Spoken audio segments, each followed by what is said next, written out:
hablamos de diagnóstico como punto de partida y no como punto de llegada, sino que es una herramienta. A veces esto de ¿qué hago? Como decíamos en el salón de clase, ¿qué hacemos si no tenemos herramientas? Porque por ahí los profes de educación especial, bueno, están formados en esa expertise. Pero las aulas, hoy por hoy, pasamos del paradigma de hablar de integración, inclusión, hoy a convivencia, porque eso es lo más importante en el encuentro de hoy, hablar de convivencia. Todos formamos parte de la misma comunidad, de nuestra misma ciudad, del mismo mundo, y las aulas van a ser todas neurodiversas.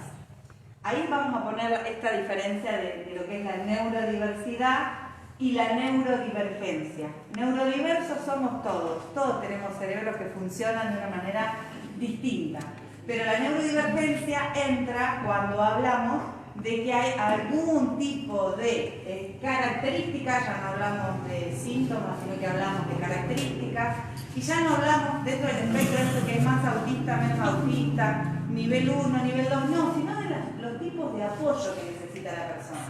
Pregunto, perdón, ¿qué se les ocurre? ¿Cómo podemos conocer a una persona? ¿Cómo podemos conocer a una persona? ¿Qué se les ocurre? Si esta persona, por ejemplo, es no verbal o le cuesta expresarse, ¿cómo podemos tener información de esa persona? Observando primero. Bien, observar, muy bien. Bien, y si esa persona, por ejemplo, tiene dificultades en su procesamiento sensorial, que no es visible, ¿cómo sabemos? Generalmente cuando trabajas con un chico te vas dando cuenta porque cuando escribe o cuando le cuesta mirar a una carita hacia la familia. Indagando. Ahí. Indagando. En nuestro caso, conexión con la familia. En nuestro caso, que yo trabajo en el sector de salud, nuestra observación es objetiva y subjetiva, o sea, es según el comportamiento de los niños o personas o adultos, lo que sea, según el comportamiento, el habla, Sí, el tema estado de ánimo en el momento, muchas veces cómo expresan dolor. Exacto, el comportamiento depende de los estímulos que recibe. Si nosotros no sabemos cuáles estímulos la persona puede procesar bien y cuáles no lo sabemos, siempre vamos a estar ofreciendo un contexto que no es óptimo o positivo para esa persona. ¿Sí? Por eso siempre, quien tiene más información de las personas son las familias, siempre. Hay veces que siendo docentes todos docentes, se nos escapan detalles porque no los conocemos.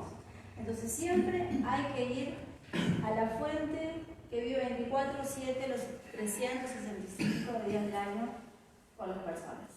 No, puede pasar, sí. Lo que iba a agregar es que esto de, bueno, justo habló alguien que está en salud y alguien que está en educación, que por ahí hay un concepto erróneo o una forma errónea que es de pensar que cuando uno indaga o diagnostica es solo el inicio y con una sola fuente o buscar una sola. Lo más importante es triangular la información, se llama triangulación de la información, es decir, ver, digamos, esto que vos decís, porque el comportamiento es externo, es una manifestación que tiene la persona, pero a lo mejor, como decía Pauli, ante determinados estímulos puede reaccionar de una forma diferente. Entonces, creo que es importante esto de estar en una etapa constante de reformulación de esa información que se recibe, con distintos medios, de distintos modos.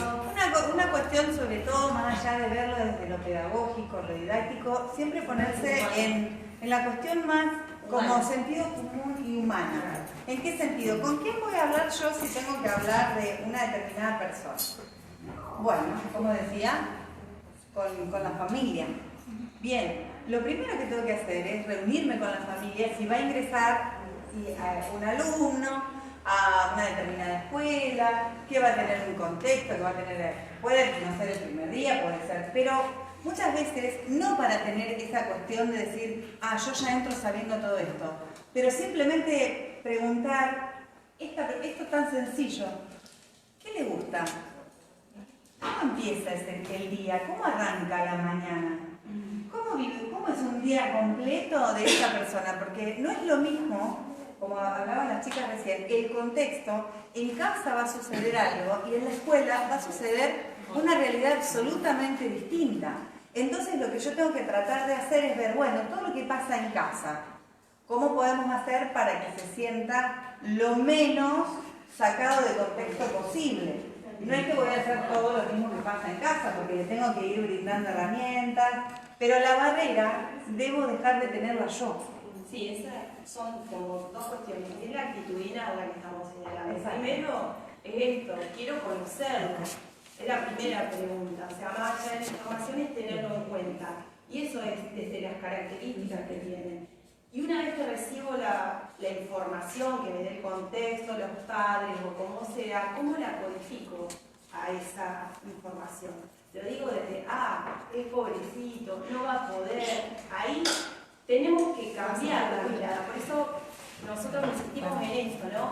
No solo visibilizarlo, sino también hacer que todos tengan el mismo interés de conocer a ese sujeto, que es un sujeto con una condición distinta, variable, pero es un sujeto que merece ser visto, ser reconocido, y siempre nosotros pedimos mucho esfuerzo de parte. Ustedes cuando ingresaron acá al salón de la charla tuvieron que pasar de alguna manera por algunas cuestiones. Esto en la vida de las personas, en todos tenemos obstáculos, pero a veces los obstáculos y las barreras físicas son mucho más, y actitudinales, son mucho más notorias en las personas que tienen una característica que incluso a veces ni siquiera pueden decir yo soy tal o cual persona, o tengo o no. Entonces por ahí es esto, repensarnos, pensarnos a nosotros mismos cómo entendemos esta cuestión de la diversidad y de la discapacidad y del diagnóstico. Como dijimos, el diagnóstico nos da una ruta. Buenísimo que tengamos un diagnóstico, pero tenemos un montón de personas que no tienen diagnóstico y las tenemos que tratar. Sí, que no van a llegar con que no se les va a poder hacer un PPI como para eso, lo que es específicamente los docentes. ¿Qué se trata el PPI? ¿Qué significa? El PPI es el proyecto integrador. Por ejemplo, bueno, nosotros en esta escuela tenemos 4 alumnos que trabajamos en conjunto con la Escuela 2092 y ellos tienen un PPI especial. Claro, pero hay otros alumnos que no van a venir porque no tienen un diagnóstico o porque no tienen un certificado de discapacidad. O que están y no son vistos. O que están y no son vistos, o sea, entonces no vienen con una carta como con todo un legajo pero quedan de alguna manera excluidos sin querer. O también a veces que las familias tampoco lo aceptan. Bueno, esa es otra barrera.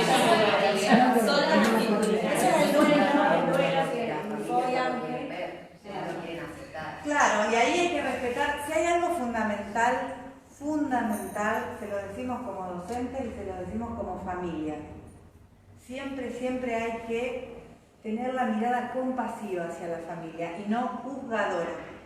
Porque viene un alumno y yo lo primero que digo, bueno, pero mamá, usted, y yo como que a la mamá le echo la culpa de la situación o al papá le echo la culpa, o cada proceso de duelo puede durar un mes, un año, 10 años o toda la vida. Entonces lo que yo puedo hacer desde ese lugar es, si yo me estoy dando cuenta que algo pasa y veo que por el lado de la familia hay una negación, voy a tener que respetar ese proceso y en todo caso me voy a hacer cargo, si está en el aula ese alumno conmigo y que veo que tiene alguna dificultad de aprendizaje o de comunicación, porque hablando del TEA específicamente es un tema de comunicación y de habilidades sociales, tengo que tratar de facilitarle la situación, porque si ya en casa no hay un contexto de que pueda ser tratado desde ese punto de vista y en la escuela otro tanto, va a ser una persona, o sea, hablamos de niños, personas, en el club, ¿no? supermercado, de todo. La persona no se mueve sola en la escuela, en la casa, claro, sino que va por todos los lugares. Y hablando de barreras, que es un primer punto, por ejemplo, yo para entrar hoy acá, se me complicó. Es que hay una rampa, pero no hay barrera. No hay barral. Claro, hay un barral, claro. No hay barral. Entonces, podría agarrarme. O sea, la Imagínense para las personas con TEA que lo mío es solamente de acceso, ¿no? De accesibilidad. Imagínense para las personas con TEA la cantidad de barreras que tienen que pasar. Como nosotros pasamos por ahí, corrieron el cabello, Vecinos a propósito, corrieron obviamente, el ¿no? piano, corrieron, bueno, todo eso, bueno, eso es el diario de una persona con TEA. Todo el tiempo. ¿Por qué? Todo el tiempo. Porque tiene una rutina también de movilidad. Tiene una rutina en casa, conoce los espacios. Entonces, son seguros. Porque ese es un espacio seguro, un espacio claro, nuevo es un montón. Nosotros armamos nuestras casas seguras, que sea un lugar seguro y contenedor para nuestros hijos. Ejemplo, yo en mi casa tengo todas las cosas de limpieza bajo llave y candado. Y bueno, ahora se rompió, pero ya ahora no lo agarro. Pero antes una vez como lavandina, Manuel. Entonces va a otra casa y que, no, bueno, tú estás corriendo para un lado, para otro, ¿qué pasa? Ya me canso, entonces termino, opto por no ir a menos